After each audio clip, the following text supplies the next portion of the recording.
Bien, hermanos, les invito a que vayamos, por favor, al libro de los Hechos. Este es un libro histórico en el Nuevo Testamento, Hechos capítulo 2. Vamos a leer del versículo 40 en adelante. Hechos 2, desde el versículo 40.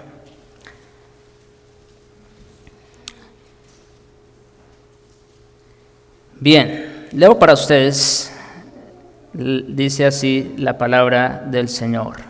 Y con otras muchas palabras testificaba y les exhortaba diciendo: sed salvos de esta perversa generación. Así que los que recibieron su palabra fueron bautizados, y se añadieron aquel día como 3,000 personas, y perseveraban en la doctrina de los apóstoles, en la comunión unos con otros, en el partimiento del pan y en las oraciones. Y vamos a dejar hasta ahí. Ya lo que sigue lo veremos el próximo domingo, si Dios quiere.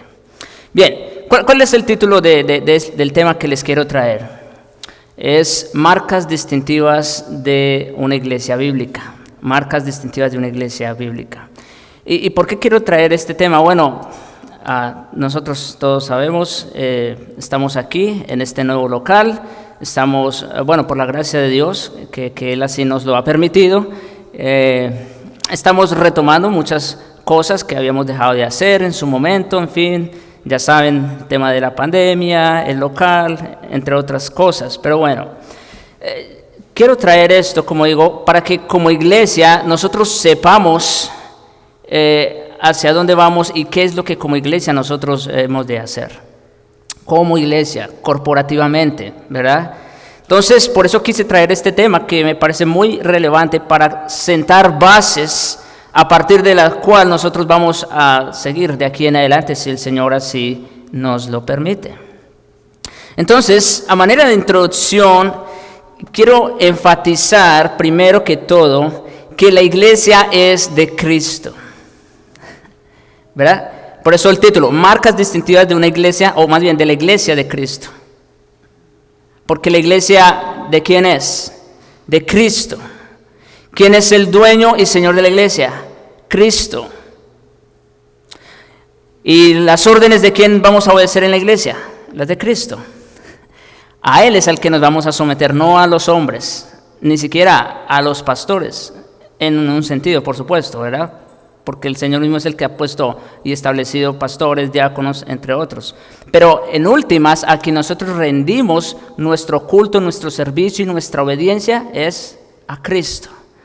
Y como vamos a ver aquí en algunos textos más adelante, Él es la cabeza y nosotros somos su cuerpo, ¿verdad? Miren conmigo, Efesios capítulo 5, vamos a ir allá. A ver, primero Efesios capítulo 1, versículos 22 y 23, para que veamos que la iglesia es de Cristo y de nadie más. Efesios 1, versículos 22 y 23. Dice, y sometió todas las cosas bajo sus pies. Está hablando de Dios, el Padre. Dice que sometió todas las cosas bajo sus pies. ¿Los pies de quién? De su Hijo. Está hablando de Cristo. Y lo dio, escuchen, por cabeza sobre todas las cosas. Nosotros sabemos que Cristo es el primogénito de la creación, ¿verdad? Y que todas las cosas subsisten por Él y en Él, ¿verdad? Colosenses 1 también, o Colosenses 2. Pero miren lo que dice aquí. Y lo dio por cabeza sobre todas las cosas a la iglesia, la cual que es su cuerpo. Así que Cristo es la cabeza, la iglesia que es su cuerpo. Y eso ya dice mucho, ¿no? La figura que está usando el apóstol aquí. La iglesia es un cuerpo, ¿sí? La iglesia es un cuerpo. Nosotros sabemos como cuerpo, en términos generales, cómo funciona, ¿no? Si usted se corta el dedo meñique de su mano o de su pie, lo va a sentir todo el cuerpo. La cabeza no puede decir, bueno, eso es asunto del dedo, que se las arregle, ¿no? Es todo un cuerpo el que lo siente. Pero bueno, seguimos adelante. Entonces, dice de la iglesia que ella es su cuerpo, la plenitud de aquel que todo lo llena en todo. Entonces, otra vez, como estaba diciendo el versículo 22, Cristo es el Señor de la iglesia. Y capítulo 5 de Efesios, versículo 23, dice, porque el marido es cabeza de la mujer, así como Cristo es ¿qué? Cabeza de la iglesia, la cual es su cuerpo y Él es su Salvador. Otra vez la misma figura, la figura del cuerpo. Que Cristo es la cabeza, la iglesia es su cuerpo. Ahora, también siguiendo con la idea del cuerpo, ¿qué es del cuerpo físicamente? ¿Qué es lo que dirige el cuerpo? ¿Lo dirigen las manos? ¿Lo dirigen los pies? ¿El corazón? No, lo que dirige al cuerpo como tal es la cabeza. Eso es algo sumamente importante, ¿no? Quien dirige al cuerpo es la cabeza. Ahora, trayendo la misma figura de Pablo a la realidad de la iglesia, ¿esto qué nos dice o qué nos indica? Que quién es el director, quién es el que dirige la iglesia y quién es el que da órdenes a la iglesia. Cristo, quien es la cabeza.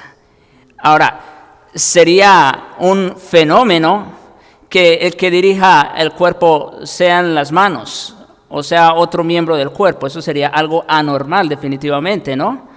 Bueno, lo mismo ocurriría en la iglesia. Sería un fenómeno que quien dirige a la iglesia sea otro miembro que no sea la cabeza, que es Cristo.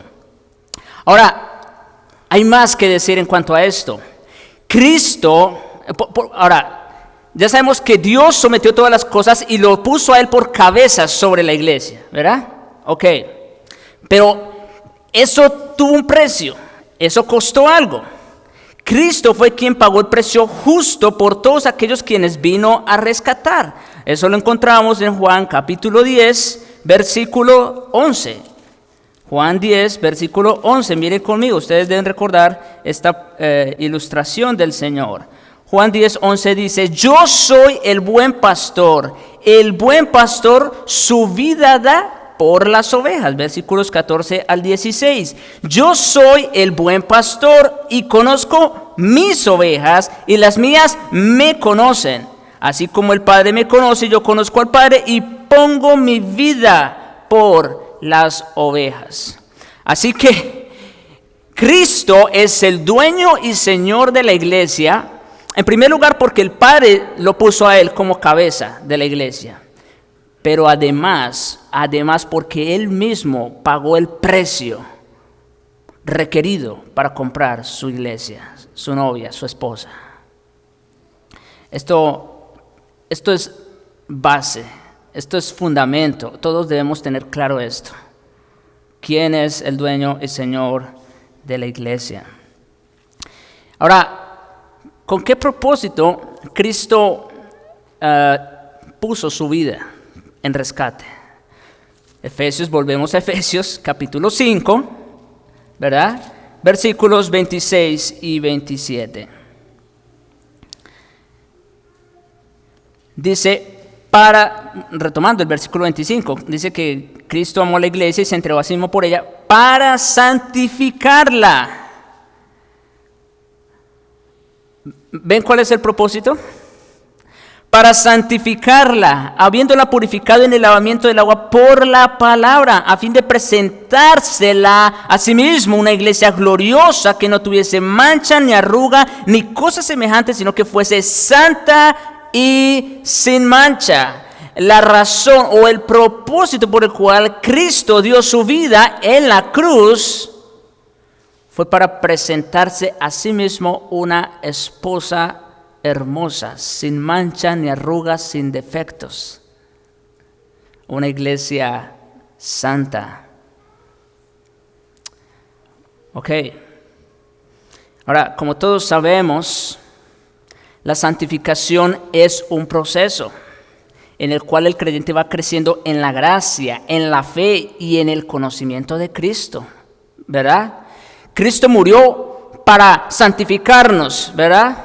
Y claro, en un sentido ya somos santos. El apóstol en diferentes epístolas llama santos a los creyentes, a los corintios incluso. Pero bueno, el punto es que también la santificación es un proceso, ¿verdad? Un proceso en el que el creyente va creciendo en la gracia, en la fe y en el conocimiento, como dice Efesios 4:13, hasta que todos lleguemos a la unidad de la fe y del conocimiento del Hijo de Dios, a un varón perfecto, a la medida de la estatura de la plenitud de Cristo.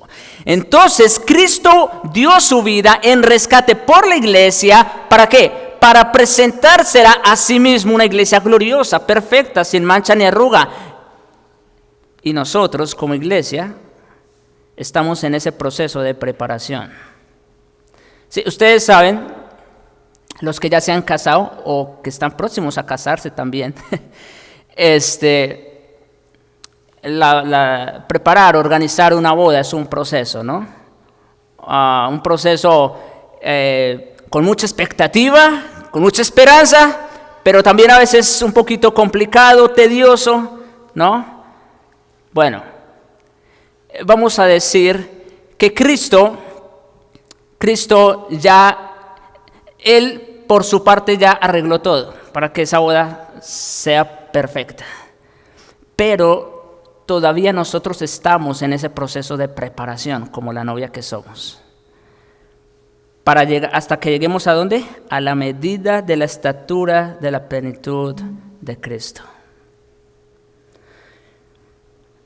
Ahora bien, este proceso de santificación involucra dos aspectos, uno individual y otro colectivo. A ver, noten, vamos en un orden descendente, ¿sí se dieron cuenta? Empezamos diciendo que la iglesia es de Cristo, que Él es el dueño y señor de la iglesia, ¿verdad? El Padre le dio la iglesia a Cristo y lo puso por cabeza. Que Cristo ganó esa iglesia con su propia sangre, eso ya lo dijimos. Y que Cristo puso su vida para santificarla, ¿no es cierto? Hasta que lleguemos a la medida de la estatura de la plenitud de Cristo. Ok, seguimos. Este proceso de santificación involucra dos aspectos, uno individual y otro colectivo. Del individual no voy a decir mucho porque no va a ser nuestro tema de estudio en este sermón, pero básicamente tiene que ver con el uso que los creyentes hacen de los medios de gracia para vencer el pecado y obedecer a Dios. Entonces, ese proceso de santificación individual, personal, eso tiene que ver con cada uno en particular, ¿no es cierto? ¿Y en qué consiste ese proceso de santificación personal o individual? Bueno, consiste en el uso correcto, debido, que los creyentes hacen de los medios que Dios ha provisto para que crezca. ¿Y cuáles son esos medios? Pues precisamente tiene que ver la oración personal, tiene que ver el estudio y meditación de la palabra de Dios, el congregarse y estar activo en una iglesia local. Eso en cuanto a lo personal. Eso es lo que nos corresponde a nosotros como individuos, como personas, como creyentes, como tal. Pero como digo, ese no va a ser mi enfoque en este estudio. Nuestro enfoque va a ser en lo colectivo, en lo que nos compete a nosotros como iglesia. Tiene que ver con el uso que el creyente hace de los medios de gracia corporativamente o con los otros miembros del cuerpo de Cristo y específicamente en el contexto de nuestra iglesia local. Por eso quiero traer este tema. Nosotros, la iglesia de Cristo se compone de muchísimas iglesias en todo el mundo. Nosotros no somos la única iglesia, ¿verdad? Pero se compone de muchas iglesias en todo el mundo y a lo largo de la historia, por supuesto. Pero a Cristo le ha placido, y de hecho no puede ser de otra manera, a Cristo le ha placido establecer iglesias en diferentes lugares, en diferentes regiones, en diferentes épocas, y nosotros somos una de esas iglesias locales. Nosotros somos una iglesia local. Entonces, de eso es que vamos a hablar. Es por eso, hermanos, que se hace imperativo que nosotros como iglesia local tengamos siempre presente, no solo en teoría, porque quizás algunos van a decir, pues sí, eso ya lo sé o ya lo había escuchado alguna vez. No predispongan sus mentes, por favor. Escuchen con atención, porque esto no solamente tiene que ver con la teoría, sino principalmente con los aspectos prácticos. ¿Cuáles son esas marcas distintivas de una iglesia saludable? ¿Cuáles son esos elementos que nos identifican como miembros del cuerpo de Cristo y miembros los unos de los otros? Eso es importante. Y para ello vamos a tomar como ejemplo la iglesia primitiva. ¿Qué era lo que la iglesia apostólica tenía como práctica y que vemos respaldado en las epístolas? Es por eso que traje la lectura de Hechos, capítulo 2, ¿no? Porque allí de una manera concisa, precisa y resumida tenemos estos elementos, estas marcas distintivas de una iglesia bíblica. Así que teniendo como base Hechos 2, vamos a dividir las marcas de una iglesia saludable en dos grupos. Como dije, no seguí la lectura hasta el versículo 47 en Hechos 2, si ustedes se dieron cuenta. Yo solamente leí 2 versículos, porque es todo lo que vamos a ver hasta hoy, pero en realidad todo el párrafo llega hasta el versículo 47 y todo lo vamos a agotar, si Dios quiere, en estos 2 sermones. Entonces, teniendo como base Hechos 2, vamos a dividir, como digo, las marcas de esa iglesia en 2 grupos, formales e informales. Es decir, hay unas marcas distintivas que son formales y otras que no lo son, otras que son informales. Ahora, ¿qué quiere decir con formales o informales? Bueno, por formales quiero decir aquellos aspectos que necesariamente hacen parte oficial del culto que rendimos a Dios corporativamente. Es decir, como nosotros ahorita estamos aquí. Esto es un servicio, un culto que rendimos a Dios de una manera formal, ¿no? Entonces, eso entendemos por formal. Ahora, por informales, aquellos elementos que no son parte del culto oficial, pero que son necesarios y esenciales para crecer como iglesia. Así que vamos a ver ambas cosas. Vamos a ver esas marcas formales e informales. Hoy solamente vamos a ver algunas de las formales, porque de hecho no vamos a alcanzar a ver todas las formales. Y si Dios quiere, en 15 días vamos a ver, a terminar las formales y a ver unas informales. Bien, hermanos, entonces, sin más preámbulos, entremos a nuestro tema de marcas formales de una iglesia bíblica. En primer lugar, la primera marca distintiva de una iglesia bíblica es la predicación fiel de las Santas Escrituras. Esa es la primera marca, número 1, la predicación fiel de las Santas Escrituras. Es decir, una iglesia que no predica fielmente la palabra de Dios ni siquiera tendría derecho a llamarse iglesia. ¿Sí? Partamos de ahí. Y ahorita vamos a ver un texto al final que respalda esto.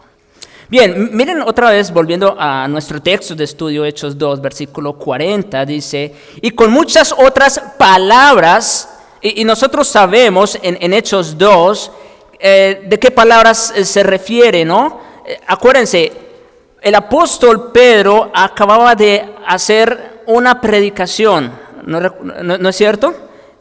En el día de Pentecostés, donde vinieron lenguas de fuego, donde empezaron a hablar en diferentes lenguas, idiomas, en fin, fue algo milagroso definitivamente lo que ocurrió allí en Jerusalén. Pero en sí, el apóstol Pedro estaba trayendo un mensaje, ¿no es cierto? Estaba trayendo un mensaje, estaba predicando el evangelio, definitivamente. Entonces, por eso el versículo 40 dice, y con muchas otras palabras testificaba. Así que, ¿qué es lo que vemos aquí? ¿Qué era lo que estaba haciendo Pedro? Predicando el evangelio. Eso es una marca distintiva de una iglesia saludable. Versículo 41, hay más. Dice, y perseveraban, esa palabra que aparece allí, y perseveraban en la doctrina de los apóstoles.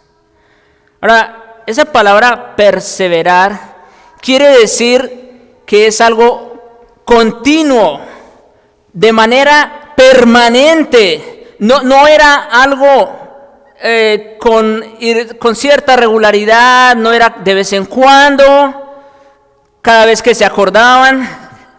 No, continuamente, perseverantemente. La palabra perseverar indica eso, indica en cierta manera un esfuerzo. Indica algo continuo, algo constante, que requiere de la responsabilidad también del hombre. Entonces dice aquí, perseveraban. ¿Y qué era la primera cosa en lo cual perseveraban los santos de la iglesia? ¿Y cómo sabemos? Porque mire, volviendo al versículo 41, dice, así que los que recibieron su palabra fueron bautizados, se añadieron aquel día como 3,000 personas. Entonces, a ese grupo de personas que creyeron y que se bautizaron, ¿qué dice? Que perseveraban en la doctrina de los apóstoles. Efesios 2:20 también nos exhorta a eso, edificados sobre el fundamento de los apóstoles y profetas. Así que vamos viendo, mis hermanos, que este punto, este elemento, era una marca que distinguía de manera clara a la iglesia primitiva, la predicación fiel de las Santas Escrituras. Ahora, la pregunta que tenemos que hacer aquí es, bueno, ¿y cuál es la doctrina de los apóstoles? Aquí dice que perseveran en la doctrina de los apóstoles. En Hechos 2:20 también dice que la iglesia es edificada sobre el fundamento de los apóstoles. La pregunta que tenemos que hacer es, bueno, pastor, ¿y cuál es la doctrina de los apóstoles? Ok. Estas preguntas tienen una respuesta múltiple. Una primera respuesta surge del mandamiento de Jesús en la Gran Comisión. Miren conmigo, Marcos capítulo 16 y el versículo 15. Rápidamente, Marcos 16, versículo 15. Dice, y les dijo, aquí estamos en el contexto de la Gran Comisión. Ya el Señor Jesucristo estaba próximo a irse. Y entonces les comisiona o les encomienda algo a sus discípulos. ¿Qué cosa? Les dijo, id por todo el mundo, ¿y qué? Y predicad el evangelio a toda criatura. ¿Cuál fue la comisión que se les dio? Predicar el evangelio a toda criatura. Ahora, la pregunta que sigue es, ¿y qué es el evangelio? ¿Sí se dan cuenta, no? ¿Qué es el evangelio? Bueno, Hechos 1:8 responde también. Y Hechos 1:8 de hecho también está en el contexto de la Gran Comisión. Hechos 1, miren conmigo. 1:8. Pero recibiréis poder, aquí está hablando Cristo, estas son palabras de Cristo. Pero recibiréis poder cuando haya venido sobre vosotros el Espíritu Santo. Estas palabras son un poco más claras que las que vemos en los evangelios, ¿no? En los evangelios vemos que el Señor Jesucristo está comisionando a los 12 y les dice, vayan y prediquen el evangelio, ¿verdad? Pero aquí Lucas, el historiador, nos está dando un poco más detalles en cuanto a esa comisión. Dice, pero recibiréis poder, porque, y esto es sumamente importante, porque en tiempos de los apóstoles, predicar el evangelio no iba a ser nada fácil, definitivamente, y nosotros sabemos, y la historia nos lo dice, cómo murieron la mayoría de ellos, ¿no es cierto? Así que dice, recibiréis poder. Eso es importante. ¿Cuándo? Cuando haya venido sobre vosotros, ¿quién? El Espíritu Santo. Entonces ellos iban a empezar a predicar el evangelio. ¿Cuándo? Cuando descendió el Espíritu Santo. Y eso es lo que vemos en el capítulo 2 de los Hechos. Vino el Espíritu Santo, ya saben ustedes, y es donde estamos ahorita. Pero sigue diciendo, versículo 8 de Hechos 1. Pero recibiréis poder cuando haya venido sobre vosotros el Espíritu Santo y me seréis testigos. Ahí, esa es la palabra que quiero resaltar. Y me seréis testigos en Jerusalén, en Judea, en Samaria y hasta lo último de la tierra. Así que, ¿qué es el Evangelio, mis hermanos?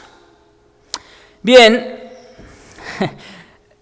Evangelio puede tener muchas definiciones, depende desde la óptica que se mire, ¿verdad? Porque nosotros pudiéramos decir, ¿qué es el Evangelio, verdad? Y algunos simplemente podrían responder, bueno, es una buena noticia. Sí, estoy de acuerdo, pero no solo es eso. El Evangelio es Cristo, eso es verdad, estoy de acuerdo con usted, pero no es suficiente. Obviamente el centro del Evangelio es Cristo, definitivamente. Pero para que tengamos una definición mucho más clara, escuchen la siguiente. El Evangelio es un testimonio claro y vivo de la persona y obra de Jesucristo. En resumen, eso es el Evangelio. ¿Qué es el Evangelio?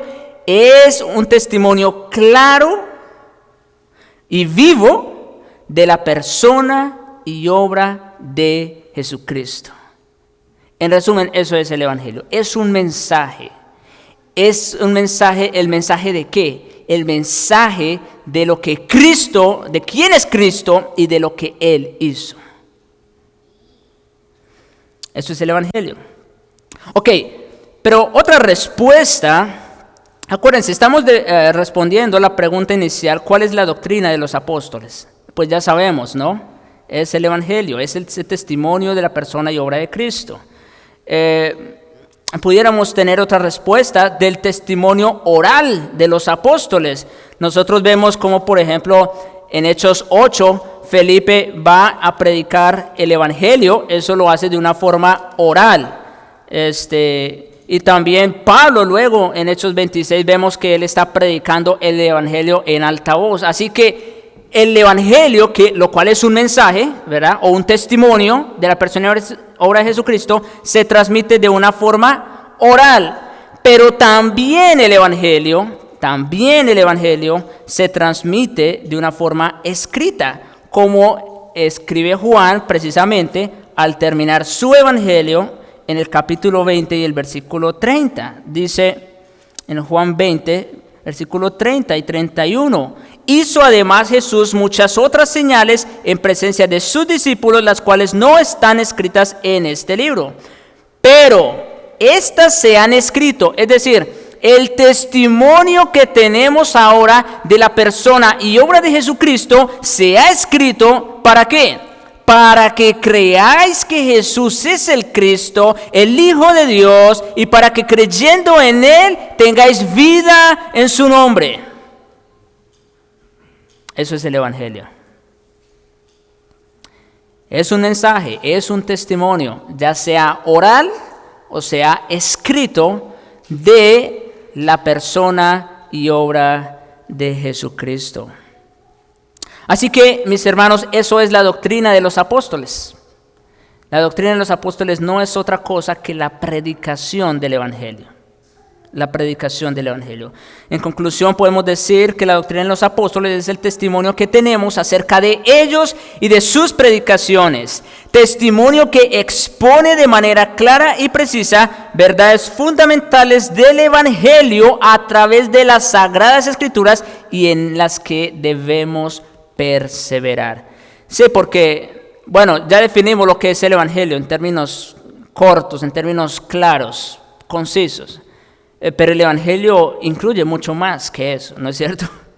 El Evangelio definitivamente tiene que ver con todo, lo que somos como iglesia, como creyentes. Así que la doctrina de los apóstoles pues es todo el testimonio, todo el legado que nosotros tenemos aquí en las Santas Escrituras para nuestra edificación y para nuestra santificación. La pregunta que sigue ahora es, ¿y de qué manera perseveramos en la doctrina de los apóstoles corporativamente? Bueno, porque individualmente, ¿cómo perseveramos en la doctrina de los apóstoles? Bueno, ya lo dije hace un momento, ¿no? A través de la lectura y meditación de la palabra. Eso es responsabilidad de cada creyente, de manera individual y personal, ¿sí? Ahora, corporativamente, ¿cómo perseveramos nosotros en la doctrina de los apóstoles? Bueno, pues Pablo dice de sí mismo, Primera de Corintios, capítulo 15, versículos 1 y 2, lo siguiente. Mire, 1 Corintios 15, versículos 1 y 2. Además os declaro, hermanos, el evangelio que os he predicado, el cual también recibisteis, en el cual también perseveráis, por el cual asimismo, si retenéis la palabra que os he predicado, sois salvos si no creéis en vano. ¿Cómo perseveramos en la doctrina de los apóstoles corporativamente? A través de la predicación. Es lo que Pablo estaba haciendo y es lo que estaba diciendo, que él les había predicado el evangelio en el cual debían perseverar. Si se dan cuenta, utiliza el mismo término de los Hechos, en el cual también perseveráis. Y que si retenéis, como dice, sois salvos si no creísteis en vano. Luego, el apóstol mismo encarga a Timoteo. Estos textos quiero también que los revisemos rápidamente. En 1 Timoteo capítulo 4, allí tenemos encargos de Pablo a Timoteo, su discípulo amado. Timoteo era pastor también en Éfeso, así que definitivamente nos debe decir mucho. 1 Timoteo 4, versículos 13 al 16, dice: entre tanto que voy, escuchen lo que Pablo le encomienda a Timoteo. Entre tanto que voy, ocúpate en la lectura, la exhortación y la enseñanza. Ahí está claro. No descuides el don que hay en ti, que te fue dado mediante profecía con la imposición de las manos del presbiterio. Ocúpate en estas cosas, permanece o persevera en ellas, para que tu aprovechamiento sea manifiesto a todos. Ten cuidado de ti mismo y de la doctrina. Persiste en ello, pues haciendo esto te salvarás a ti mismo y a los que te oyeren. ¿Cuál fue la encomienda del apóstol a Timoteo? Predicar la doctrina, predicar el evangelio. Y 2 Timoteo 4, versículo 1. Te encarezco delante de Dios.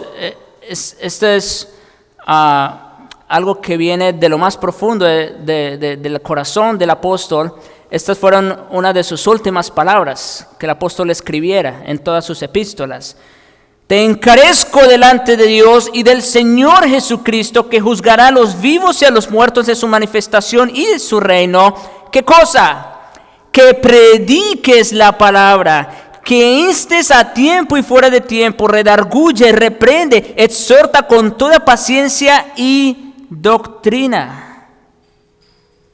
Ahí tenemos. Y mire la razón que da el apóstol. Porque vendrá tiempo cuando no sufrirán la sana doctrina, es decir, cuando habrá mucho para escoger, sino que teniendo comezón o ganas de oír, se amontonarán maestros conforme a sus propias concupiscencias, y apartarán la verdad del oído y se volverán a las fábulas. Esto es un retrato tan claro, yo lo puedo ver el día de hoy. ¿Cuántos maestros falsos el día de hoy se han reunido y se siguen reuniendo en sus congregaciones para hablar de anécdotas, de mitos, de historias y demás cosas, menos de la palabra de Dios? Y por eso el apóstol le encarga a Timoteo: predica la palabra, redarguye, reprende, exhorta con toda doctrina. Mis hermanos, es lo que nosotros, con la ayuda de Dios, vamos a hacer de aquí en adelante. La predicación fiel de las Santas Escrituras es una marca distintiva de la iglesia, de una iglesia bíblica y saludable. Donde no se predica fielmente la palabra de Dios, no puede haber iglesia saludable. Y en el peor de los casos, ni siquiera podría llamarse iglesia de Cristo. Como le pasó a Sardis en su momento y a todas las demás iglesias. Escuchen, yo conozco tus obras, Apocalipsis 3:1. Yo conozco tus obras que tienen nombre que vives y estás muerta. Donde no se predica fielmente la sana doctrina, ni siquiera tiene derecho a llamarse iglesia. Número 2, la correcta administración de los sacramentos. Voy a tratar de ir un poco más rápido. La correcta administración de los sacramentos, esta es otra marca distintiva de una iglesia bíblica. Toda iglesia bíblica reconoce y administra fielmente el bautismo y la Santa Cena como únicos sacramentos u ordenanzas. Como únicos, no hay otro. La iglesia de Roma tiene 7 sacramentos, ¿no? Si no estoy mal. Bueno, en realidad instituidos bíblicamente solamente son 2. El bautismo y la cena, instituidos por Cristo y practicados por los apóstoles. Primero, el bautismo. Versículo 41 de Hechos 2.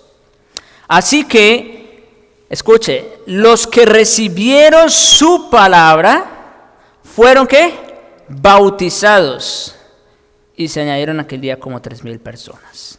Entonces, y noten cómo dice el texto, los que, ¿qué? Recibieron. Sí, el bautismo no es para todos. El bautismo es para ¿quiénes? Para creyentes. Si no eres creyente, no debes bautizarte. ¿Sí?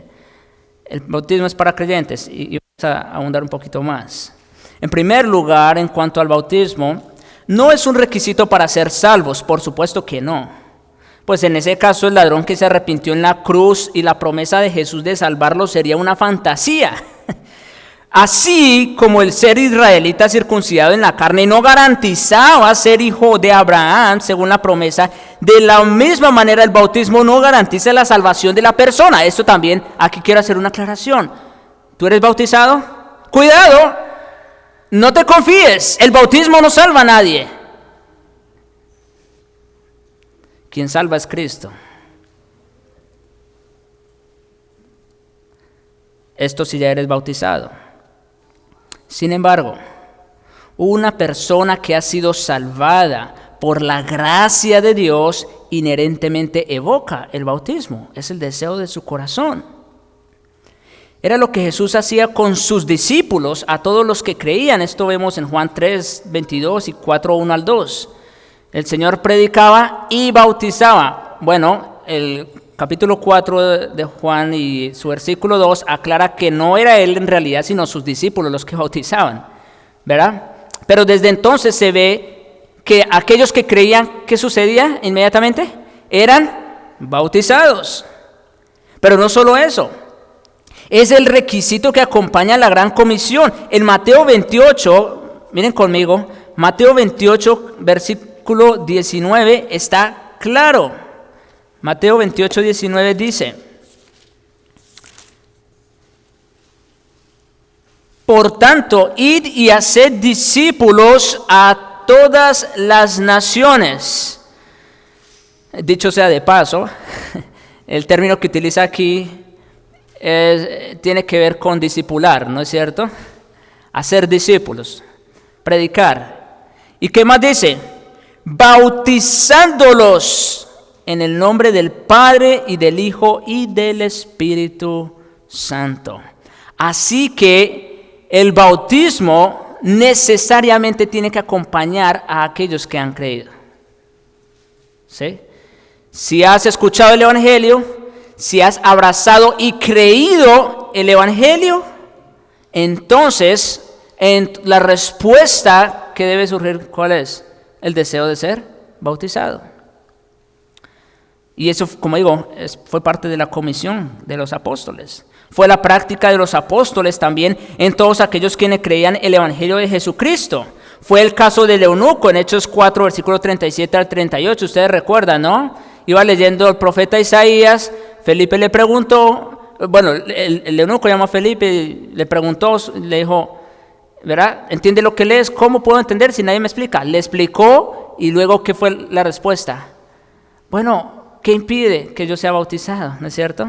Aquí hay agua. ¿Crees? Sí, sí creo. Y Felipe le bautizó. Fue el caso de Cornelio. Cuando Pedro le llevó el evangelio a Cornelio, ¿qué fue lo que ocurrió inmediatamente allí? Bautismo. Fue el caso de Lidia en Hechos 16. Pablo predica el evangelio, Lidia se convierte, ¿y qué ocurrió? Se bautizaron. El carcelero de Filipos, Hechos 16:30. Él creyó, ¿y qué más? ¿Qué ocurrió después? Fue bautizado. Así que, mis hermanos, vamos a decir que la fe es el prerequisito necesario para participar de este sacramento. La fe es prerequisito necesario para participar del bautismo. En otras palabras, el bautismo es el requisito que acompaña la verdadera conversión. Si has creído de verdad, de corazón, entonces lo que sigue, ¿qué es? El bautismo. Ahora, ¿qué significa o representa el bautismo como señal? Esto es importante. Muchos creen que el bautismo únicamente representa conversión, lo cual es verdad también. Sin embargo, por su significado y por el testimonio de las Escrituras, el bautismo apunta a una realidad mucho más profunda. Escuchen, para todos aquí que son bautizados o que de pronto van a ser bautizados en algún momento, la palabra bautismo viene del griego baptizo, que significa unión o estar ligado. Y miren conmigo Romanos capítulo 6, ese fue un texto que ya prediqué hace poco, ustedes saben, pero rápidamente solo para traer estos versículos en Romanos 6, versículos 3 y 4. ¿O no sabéis que todos los que hemos sido bautizados, otra vez, acuérdense, ¿qué significa bautizo? Estar unido o ligado a, eso significa ser bautizado. Entonces dice Romanos 6, 4, porque somos sepultados. No, versículo 3. ¿O no sabéis que todos los que hemos sido ¿qué? Bautizados o unidos en Cristo Jesús hemos sido bautizados en su muerte? Es decir, aquí está hablando de la esencia, de la realidad que evoca el bautismo. ¿Cuál es? Nuestra unión con Cristo. Nuestra unión con Cristo. Y de manera específica nuestra unión, ¿en qué momento? Como dice aquí, en su muerte. Nuestra unión con Cristo en su muerte, versículo 4, porque somos sepultados juntamente o bautizados con Él por el bautismo, a fin de que como Cristo resucitó de los muertos por la gloria del Padre, así también nosotros andemos en vida nueva. Así que el bautismo evoca o representa de manera principal, ¿qué cosa? Nuestra unión con Cristo en su muerte y resurrección. Dicho sea de paso, por eso nosotros creemos en el bautismo por inmersión, porque creemos que es la mejor forma de representar nuestra unión con Cristo en su muerte y sepultura como en su resurrección. En este orden de ideas, como les digo, entonces el bautismo apunta a eso, a la unión de Cristo. Pero hay algo más que quiero agregar aquí en este punto del bautismo, volviendo a Hechos 2:41. En segundo lugar, si bien el bautismo representa nuestra unión con Cristo en su muerte y resurrección, también es verdad que el bautismo en sí mismo une o liga. O sea, el bautismo es una señal, es una figura, ¿sí?, que ilustra o representa nuestra unión con Cristo, eso es verdad. Pero también el bautismo como tal tiene la capacidad de unir y ligar a algo. Y vamos a ver qué es eso. Noten cómo dice el versículo 41, última parte. Y se añadieron aquel día como 3,000 personas. Los que creyeron y se bautizaron, ¿qué dice?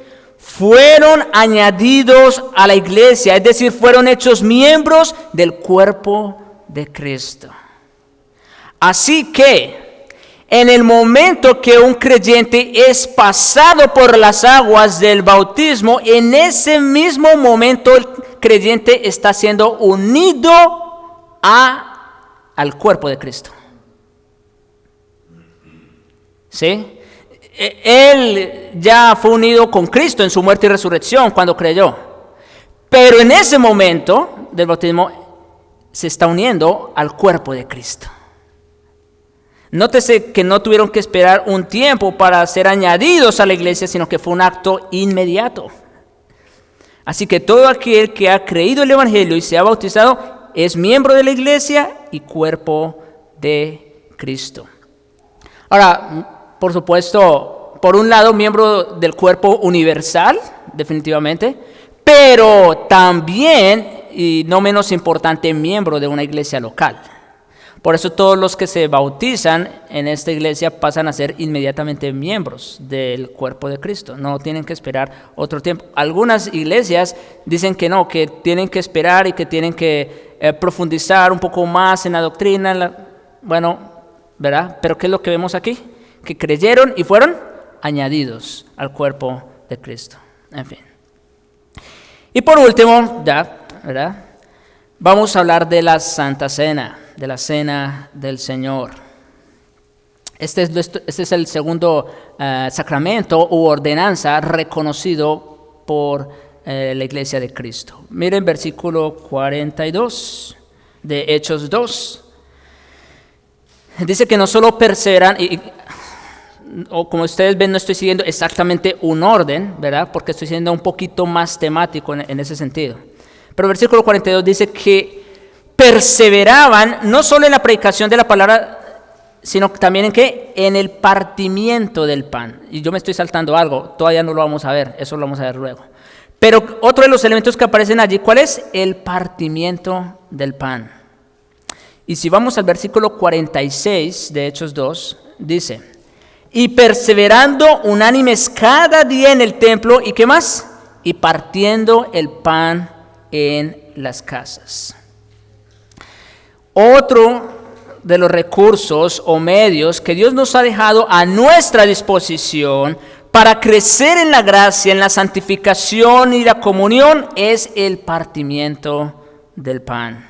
Ahora, hay quienes sostienen, aquí quiero hacer una aclaración, hay quienes sostienen que el partimiento del pan aquí no es más que el compañerismo entre hermanos, como lo que acabamos de hacer aquí antes de entrar al servicio, ¿no? Estábamos partiendo pan y tomando con té o con café. Bueno, pues no es a ese pan que se está refiriendo aquí el texto, ¿verdad? Definitivamente no. La palabra que se usa para referirse al partimiento de pan aquí es la misma que se usa en los evangelios para referirse a la cena del Señor, cuando Jesús tomó el pan y lo bendijo y lo partió y lo dio a sus discípulos. A eso se refiere el partimiento del pan en nuestro texto. Está evocando a ese momento en que Cristo estaba con sus discípulos y tomó el pan y lo bendijo y lo partió y lo dio a sus discípulos. Además, si se tratara de compañerismo entre hermanos, pues no, eso queda establecido en la comunión, como aparece también ahí mismo en el texto. Ese es otro tema. El punto está en que los primeros cristianos acompañaban el partimiento del pan con una comida de fraternidad que seguía luego de haber ministrado la cena del Señor. Ustedes pueden ver eso en el versículo 46 otra vez. Dice que partían el pan en las casas, ¿verdad? Y compartían juntos con alegría y sencillez de corazón. Entonces, normalmente como lo que ellos hacían era, después de partir el pan, ¿verdad?, de participar de la mesa del Señor, inmediatamente ellos tenían una comida de fraternidad. Entonces, quizás por eso se presenta alguna confusión, pero eso era lo que ocurría. Bien, ¿cuáles son los elementos de la cena del Señor y cuál es su significado? Bueno, saber cuáles son no es difícil, ¿verdad? Pero vamos a ir a Mateo, en fin. Mateo capítulo 26, versículos 26 y al 28. Allí este es el momento en que el Señor Jesucristo instituye la cena del Señor. Versículo 26. Y mientras comían, Jesús tomó el pan. Ahí está el primer elemento. ¿Cuál es? El pan. Y lo bendijo y lo partió y dio a sus discípulos y dijo: tomad, y aquí viene el significado del pan. Tomad, comed, ¿esto es qué? Mi cuerpo. Esto es mi cuerpo, y Pablo agrega que por vosotros es partido. Así que el pan es el primer elemento, y que representa el cuerpo molido de Cristo. Esta mañana estaba viendo el culto en Medellín y me gustó cómo lo hizo el pastor Julio. Él toma el pan para de una manera un poco más gráfica, ¿no? Representar la realidad de lo que Cristo está haciendo, y fue lo que Cristo hizo aquí. Tomó el pan, lo bendijo y lo partió, porque eso es lo que en realidad ocurrió con Cristo. El cuerpo de Cristo tuvo que ser inmolado, destrozado por nosotros. Así que eso representa, o eso significa el pan. El segundo elemento, la copa de la Santa Cena, versículo 27. Y tomando la copa y habiendo dado gracias, les dio diciendo: bebed de ella todos. Entonces es el segundo elemento, la copa. Ahora el significado es este: porque esto es mi sangre del nuevo pacto, que por muchos es derramada para remisión de los pecados. Así que el segundo elemento, como digo, es la copa, y este representa la sangre del nuevo pacto para nuestra remisión de pecados. No solo el cuerpo de Cristo fue inmolado, sino que su sangre fue vertida, ya que sin derramamiento de sangre no se hace remisión. Entonces, en virtud de la obra de Cristo es que entonces nosotros hoy día conmemoramos también eso. ¿A través de qué? Del pan y la copa, que Cristo mismo lo instituyó, como acabamos de ver. Bien, ¿quiénes deben participar de la cena del Señor? Dicho sea de paso, ya, ¿verdad? Como ustedes ven, nos vamos adelantando a lo que sigue a continuación. ¿Quiénes deben participar de la cena? Bien, en primer lugar, y por el contexto queda claro que la cena fue exclusivamente ¿para quién? Para los discípulos. ¿Quiénes estaban con el Señor allí reunidos en el aposento alto? ¿Sus discípulos? Nadie que no sea discípulo de Cristo o que no sea creyente genuino debería participar de la mesa del Señor. Definitivamente no. Es exclusivamente para los discípulos de Cristo.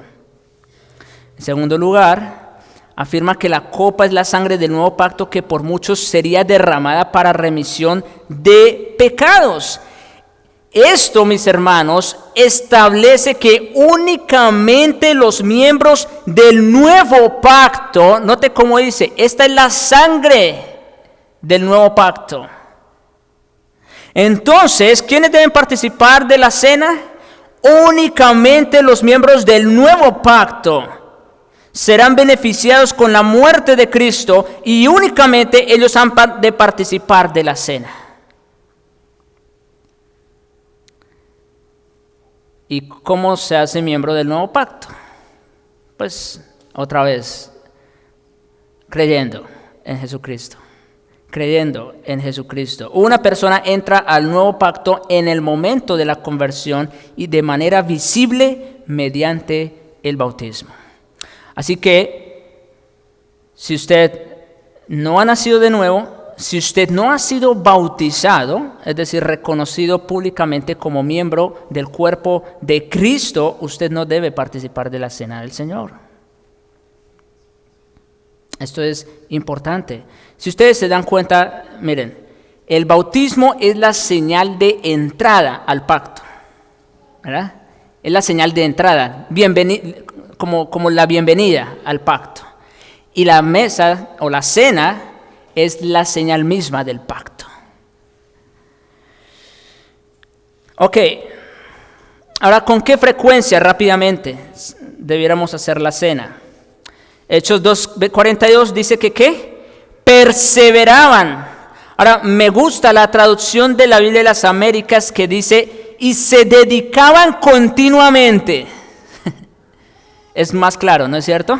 Se dedicaban continuamente, por supuesto, a la predicación, a la comunión, pero también al partimiento del pan. Entonces vemos que esto era algo ¿qué? Continuo, permanente. Así como la predicación es permanente, la cena del Señor también debe ser permanente. Versículo 46, perseverando unánimes cada día en el templo y partiendo el pan. ¿Cada cuánto? Dice allí, cada día. Ahora, Hechos 27, me parece que es más claro y se ajusta más a lo que nosotros somos como iglesia el día de hoy. Dice, el primer día de la semana, reunidos los discípulos, ¿para qué? Para partir el pan. Así que cada cuánto ellos participaban de la mesa del Señor, cada vez que se reunían, de manera especial o particular, cada primer día de la semana. Y por eso es que nosotros tenemos la costumbre de participar de la mesa cada primer día de la semana, cada domingo. Bien. Una advertencia final, y como digo, esto ya en realidad preparándonos para la mesa del Señor, 1 Corintios 11 y versículos 27 al 30. 1 Corintios 11. Ya el hermano Jesús hizo lectura de este texto, por eso quise que él lo hiciera, porque no vamos a detenernos a explicar los detalles de lo que allí pasaba, pero ya les dije que era la costumbre de ellos, ¿no? Ellos después de la cena, ¿qué hacían? Tenían una comida de fraternidad, ¿no es verdad? Entonces, ¿cuál era el problema que estaba pasando allí en la iglesia de Corinto? Ya lo leímos. Pues algunos con hambre, ¿no es cierto? Se acercaban a la cena del Señor y querían cubrir su hambre o su sed con el pan y con el vino. Y eso era un problema muy grande. Por eso les dice, si tienen hambre, coman en sus casas. ¿Sí? Entonces, porque esto no es aquí para llenar estómagos. Bueno, nosotros, en nuestro caso, quizás ya no ocurriría eso, porque pues ya ves, el pedacito de pan que nosotros comemos, pues no, ¿verdad? Pero por la costumbre, en fin. Pero miren cómo dice versículo 27 de 1 Corintios 11. De manera que cualquiera que comiere este pan o bebiere esta copa del Señor indignamente será culpado del cuerpo y de la sangre del Señor. Ahora, ¿qué quiere decir aquí Pablo cuando dice indignamente? Bueno, en el contexto ya sabemos qué quiso decir, ¿no es cierto? Muchos se adelantaban. Ok. ¿Qué quiere decir indignamente? Bueno, ya les expliqué hace un momento quienes no deben participar de la cena, ¿no es verdad? Acercarse indignamente es que usted, sin ser creyente, tenga participación de la cena. Eso es comer indignamente.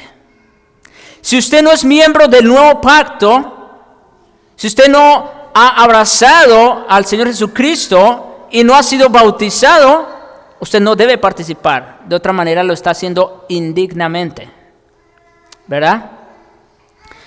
Pero quiero agregar algo, y que también escuché al pastor Julio esta mañana y me llamó mucho la atención. Debemos preguntar, ¿y quiénes somos nosotros? ¿Verdad? ¿Quiénes somos nosotros para ser dignos delante de esta mesa? Ninguno se halla digno de participar de esta cena por nuestros propios medios, por nuestros propios recursos.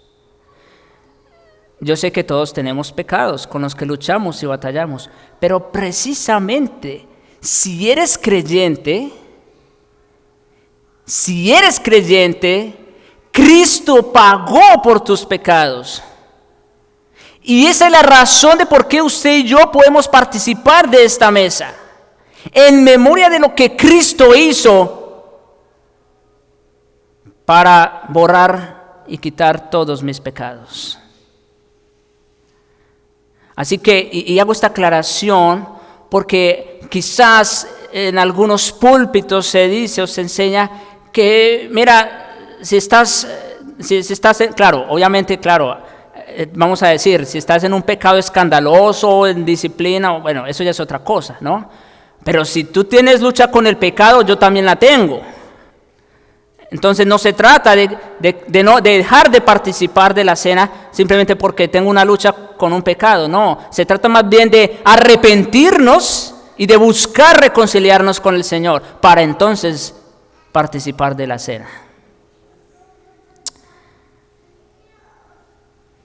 Quería solamente hacer esa aclaración y advertencia antes de terminar. Bien, oremos. Padre nuestro, gracias te damos por tu palabra, Señor. Gracias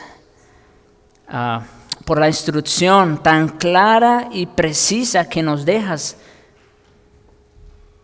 para saber cómo debemos conducirnos como iglesia, como cuerpo tuyo, Señor. Otra vez, no estamos aquí para hacer nuestra voluntad, sino la tuya. Nosotros no somos aquí autosuficientes. Tú eres la cabeza, tú eres nuestro pastor, tú eres nuestro dueño y amo. Y nuestra obediencia es a ti, Señor. Te rogamos, perdónanos por nuestra negligencia en aquellas áreas en que nos hemos descuidado, pero te rogamos también por tu Espíritu y por tu palabra que ha sido expuesta, que nosotros volvamos a las sendas, volvamos a retomar el camino, Señor. Te suplicamos, sé tú con nosotros, no solo este día, sino a partir de aquí, Señor, en adelante, que podamos vivir sobria, justa, piadosamente, Señor, como iglesia, para la gloria de tu nombre y para nuestro beneficio en Cristo Jesús. Amén.